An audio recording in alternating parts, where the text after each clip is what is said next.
Hey everyone, I'm Sarah. And I'm Brandon. And this is Fish or Price Ranch.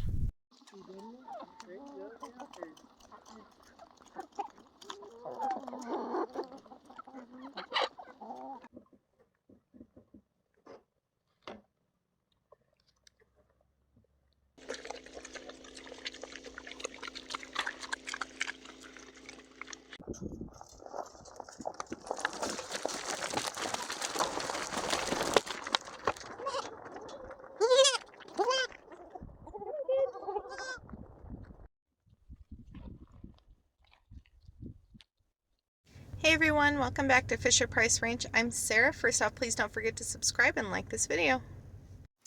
Hey guys, so I started that video actually in another town, but I didn't even get started. So here we go.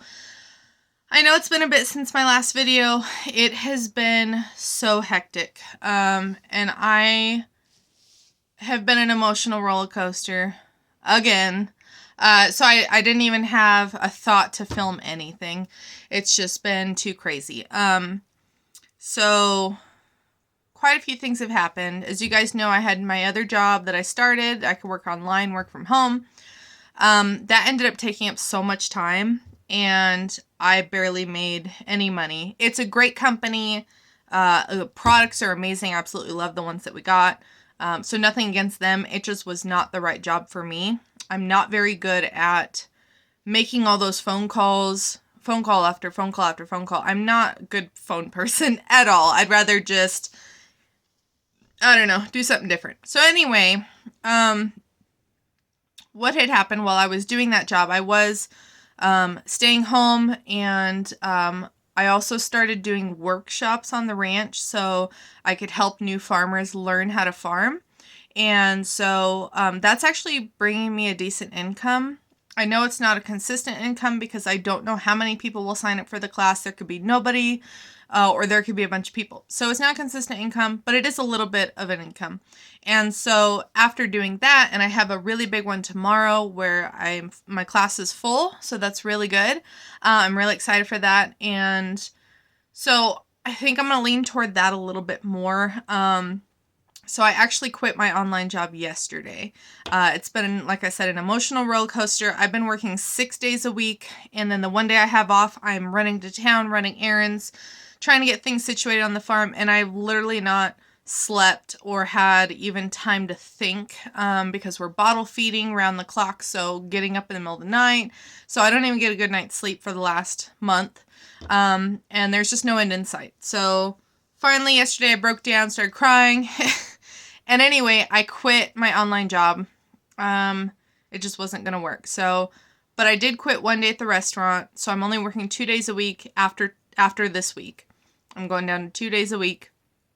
And then, so there's that on the work side. And then we went to a friend's house to help her out. She's having to leave for the rest of the winter, and she has a bunch of birds. So we went and picked up a bunch of her birds. So now we have 3 more turkeys and, about 10 or so chickens. 2 of them are roosters, and then the turkeys, there's 1 tom, 2 hens. So that worked out pretty good. But one of the roosters has crazy long spurs, like 6 inches long, crazy. Anyway, so after we picked them up, we had to go to Tractor Supply to get feed. And while we were in the store, somebody comes in and says, "Hey, do you have the birds outside?" I said, "Yeah, that's my truck." And she said the one rooster, his spurs were caught underneath the bar and they're beating him up. So I had to hurry and run out there. And yep, his spur was, because it kind of curls a little bit at the end, and his spur somehow went underneath the bar of the cage and he got stuck there, and they're pecking the crap out of him. So he's bleeding. So I had to unstrap the whole cage. I actually grabbed a customer from Tractor Supply that was out there, heard my turkeys going off. So she come over, was like, "Oh, I thought I heard turkeys." I was like, "Can you please help me?" So she helped me lift the cage. We got him unhooked. Anyway, he's all right. But we finally get home. We get all the birds unloaded. I had to introduce them to Hulk. He did great. He went and smelled them all, and then he was like, "Okay, more birds, whatever." He's still doing great, by the way. I love that he's such a good bird dog. Anyway, and then that was on Monday. Yesterday was Thursday, And no, I'm sorry, let's back up. Wednesday, I went to work at the restaurant, and then I come home and literally I pull down the driveway, and our driveway's kind of long.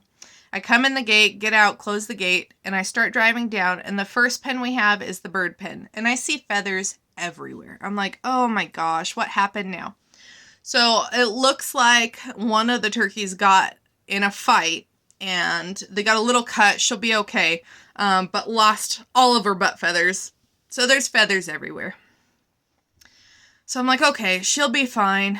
And then I keep driving, and not even 10 more feet, and I look at the buck pen, and there's that rooster hanging from the fence upside down, the one that had the really long spurs. So I'm like, oh crap, it looks like we lost him. Brandon must have just hung him there, which is kind of weird, but whatever. And then I saw the rooster look at me, and I'm like, what the heck? So I get out of my truck, go over there. Somehow, I don't know how, but I ended up on the fence, like 3 feet off the ground, and he's hanging upside down by his spur.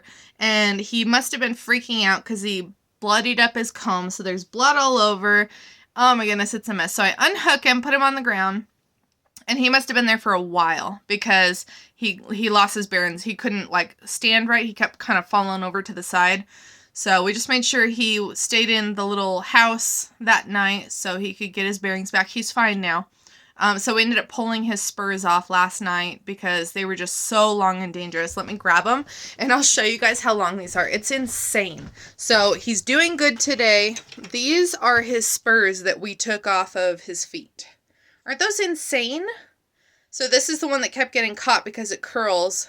And there's the other one. 6 inches long. So anyway, that's what happened with that rooster. And then I finally pull into the driveway after I get him situated. And then Brandon's down watering. Apparently what happened, I think with the turkey, was probably that night, so we didn't hear anything. As far as the rooster goes, Brandon hadn't gone up there yet to feed, so he didn't see it. I'm not blaming him whatsoever. It happens. It's a farm. Anyway, so he's all the way down by the goats, and he's watering, and I go down there to talk to him and say, hi, how's your day? And I happen to look over, and deep into the barn, it blends in really well. I just happen to see the ear tag. And I'm like, oh my God. And I go running in there, and we lost a goat. It's a little baby. It's one of Pinky's boys. I don't know what happened. There's no trauma to him. So, I don't know. He must have missed some feedings or something. Really weird because they're already about a month old. So usually you don't lose kids this late. Except for maybe an injury or something.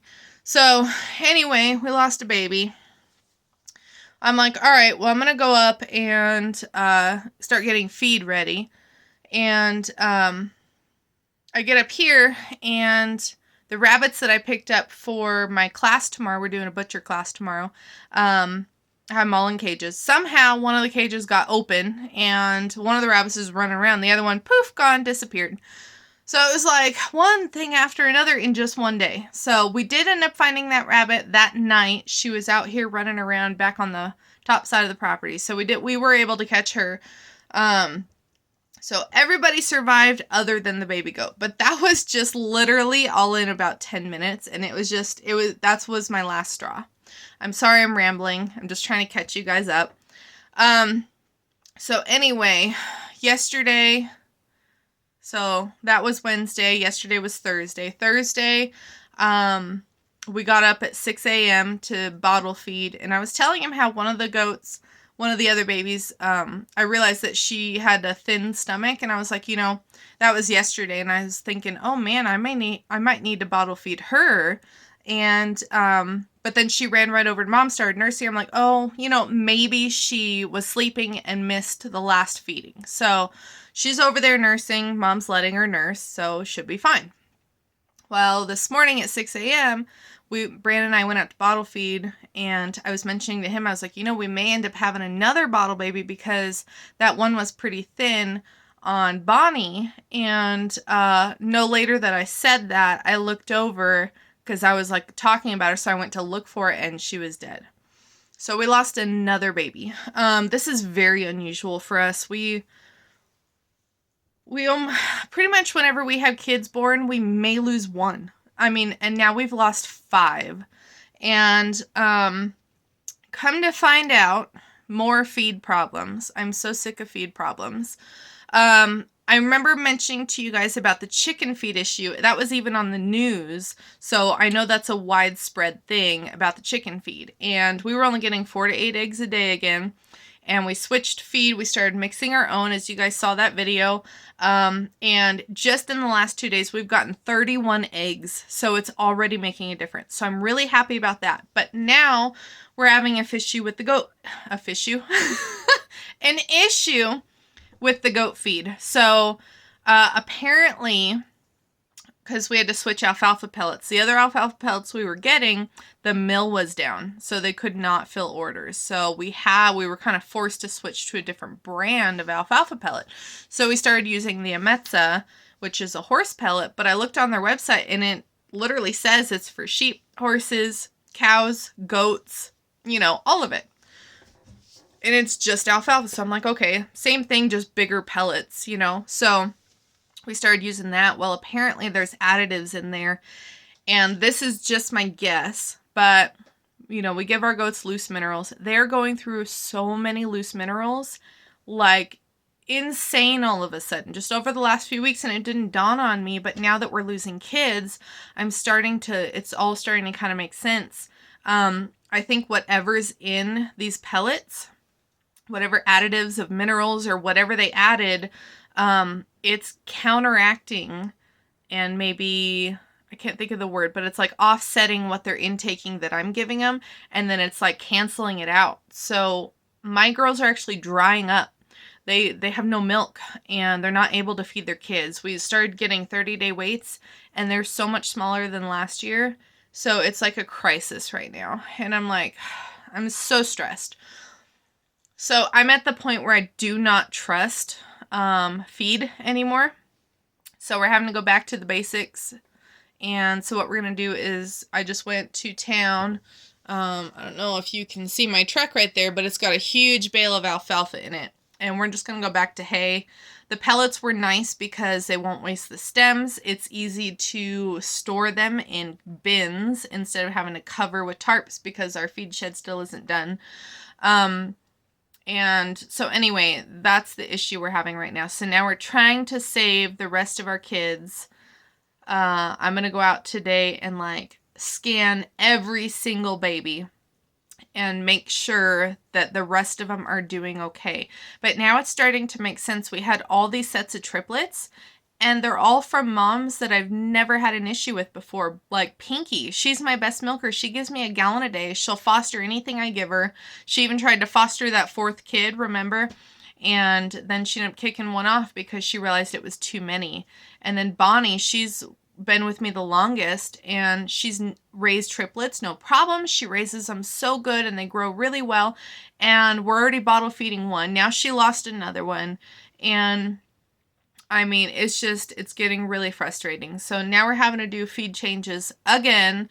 And I'm just trying to save my goats. So we're at the point of, I guess we're going to start selling off. It's getting too hard. I don't want to sell out because this is my life and absolutely love my animals.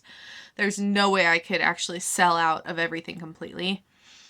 But money-wise, with inflation and having to change feed all the time and everything going on, it's too much. So we're going to do another cut on our herd, and it looks like we're going to start off selling 50 goats. That's more than half.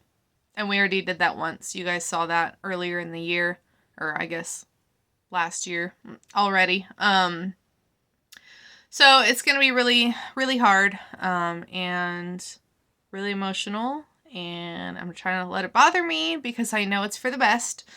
But anyway, that is what's going on. So sorry for all the rambling. I hope that everything made sense to you guys. I'm really hoping now that I'm not working 3 jobs, I can have more time to share with you guys. I do want to do another video, show you guys the new birds. Now that we're getting a lot of eggs, they're paying for themselves. The birds I've never really had a problem with. We get more than enough from our egg sales that'll cover them.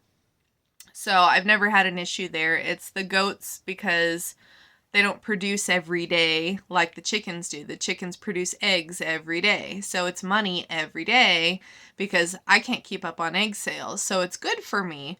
I just wish the goats could do that too. But unfortunately, the goats, they only breed once a year. And then, 3 months later after they kid, we can sell a bunch of goats and make some money that way to offset their feed cost. And then nothing for a whole year. So it's something that we need to manage a little bit better. And I think cutting the herd weight down is really going to help us. It's going to be, like I said, really hard. We're going to have to make some huge cuts. It's going to be really hard to figure out exactly who we're going to keep and who I'm comfortable selling, because the herd we have now is exactly what I wanted. And so it's going to be really hard cuts at this point. So anyway, that's kind of where we're at. It's been a long day already today. Literally, it's already 2 o'clock. I got to go bottle feed. And all I've done today is go get that bale of hay. But it was like, okay, well, Brandon just got paid, so we got to go get the check from his work, which is that way. And then we got to go farther that way, go to the bank, put it in there.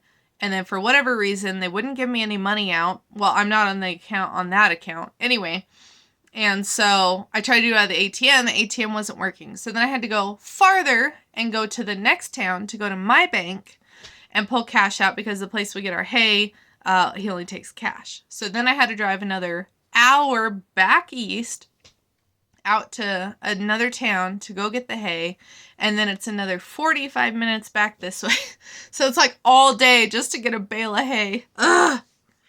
Anyway, thank you guys so much. I really appreciate all of you and all of your thoughts and prayers, and and just keep rooting me on, because it's farming is not for the faint of heart. This is something that a lot of it you can't control, so when the animals just try and start dying on you, there's not much you can do, especially when you're not here, so when I go to work, anything happens, it's going to happen, and I don't have a way to fix it until I get home. By then it's sometimes too late. So anyway, like I said, farming is not for the faint of heart. And it's definitely something that you have to learn to live with and try not to make it feel like you're the guilty party. You just have to take the good days with the bad and just keep moving forward. So that's what we're doing. Thank you guys so much for watching, and we'll see you again really soon.